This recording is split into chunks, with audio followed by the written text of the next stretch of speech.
সাম্প্রতিক সময়ে রাজনৈতিক প্রেক্ষাপটে দেশের বিভিন্ন স্থানে আওয়ামী লীগ নিষিদ্ধের দাবিতে আন্দোলন চলছে।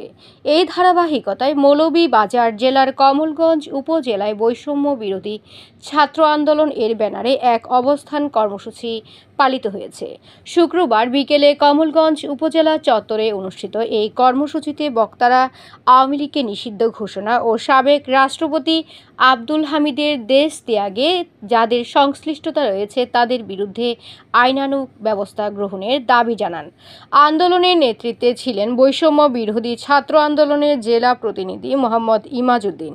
এছাড়াও উপস্থিত ছিলেন উপজেলা ছাত্র শিবিরের কর্মী মোহাম্মদ সালেহ আহমদ, আন্দোলনের নেত্রী মোসাম্মদ জেনি আক্তার ও পাপিয়া বেগম, ছাত্রনেতা শাহিন আহমেদ, আবেদ রাজা চৌধুরী, কমলগঞ্জ পৌরসভা ছাত্র শিবিরের নেতা তারেক। এইচটি বাংলা টিভি এর এক প্রশ্নের জবাবে আন্দোলনকারীরা বলেন, আমাদের দাবি একটাই, আওয়ামী লীগকে নিষিদ্ধ করতে হবে।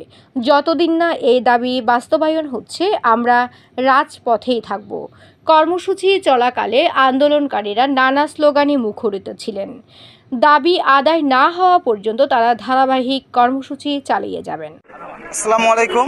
তো আজকে আমরা প্রথমে আমি আমার পরিচয়টা দিয়ে নিচ্ছি। আমার নাম হচ্ছে মোহাম্মদ ইমাজউদ্দিন। আমি বৈষম্য বিরোধী ছাত্র আন্দোলন মৌলভীবাজার জেলার প্রতিনিধি। কিছুক্ষণ আগেই আমি কমলগঞ্জের সাথে অবস্থান করলাম। সেটা হচ্ছে আমরা আমাদের হাসনাত আবদুল্লাহ ভাইয়ের সাথে সংহতি জানিয়ে দলমত নির্বিশেষে আজকে আমরা সবাই কমলগঞ্জে অবস্থান করেছি। সেটা হচ্ছে আওয়ামী লীগ নিষিদ্ধের দাবিতে। আপনাদের যে অবস্থান কর্মসূচি এটা সম্পূর্ণ থেকে একটু সবাইকে বলবেন। আসসালামু আলাইকুম। আমি বৈষম্য বিরোধী ছাত্র আন্দোলন 24 জুলাই আন্দোলনের একজন আহত যোদ্ধা।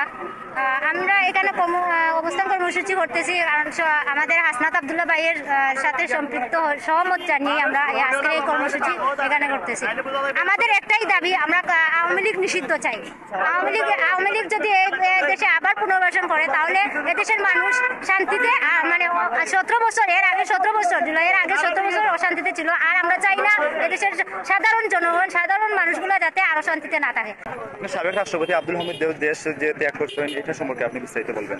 আসসালামু আলাইকুম। আমি মোহাম্মদ কামরুল খান, কমলগঞ্জ বৈষম্য উপজেলা প্রতিনিধি। আসলে সাবেক রাষ্ট্রপতির যে দেশ ত্যাগের বিষয়ে আমরা আমাদের থেকে আমাদের একটাই প্রশ্ন যে একজন রাষ্ট্রপতি, সাবেক রাষ্ট্রপতি একজন খুনির দায় মাথায় নিয়ে তিনি কিভাবে দেশ ত্যাগ করলেন। প্রশাসন অবশ্যই এটার মধ্যে এটার সাথে প্রশাসন জড়িত আছে এবং প্রশাসনের সহযোগিতা নিয়েই উনি দেশ ত্যাগ করেছেন। আমরা ক্লিয়ারলি একটা কথা বলতে চাই, এই বাংলাদেশে যে আওয়ামী লীগকে জুলাই বিপ্লবের মাধ্যমে বিতাড়িত করা হয়েছে, সেই আওয়ামী লীগকে যারাই পুনর্বাসন করার চেষ্টা করবে, যদি প্রশাসনিকভাবে চেষ্টা করা হয় তাহলে আমরা জুলাইয়ে যেভাবে আমাদের ভাইয়েরা রক্ত দিয়েছে, 20,000-এর উপরে আহত আছে, 2,000 শহীদ ভাইয়েরা রক্ত দিয়েছে, বোনেরা রক্ত দিয়েছে, আমরা আরও প্রয়োজন হয় আরও 20,000 কেন, যদি প্রয়োজন হয় আরও 20 লক্ষ আহত হতে আমরা রাজি আছি, এবং 2,000 কেন, আমরা 2 লক্ষ যদি শহীদ হতে, আমরা 2 লক্ষ শহীদ হতে রাজি আছি। Desk news, HT Bangla. Walton আবারও মিলিয়নিয়ার অফারে ওয়ালটন ফ্রিজ কিনে আপনিও হয়ে যেতে পারেন মিলিয়নিয়ার।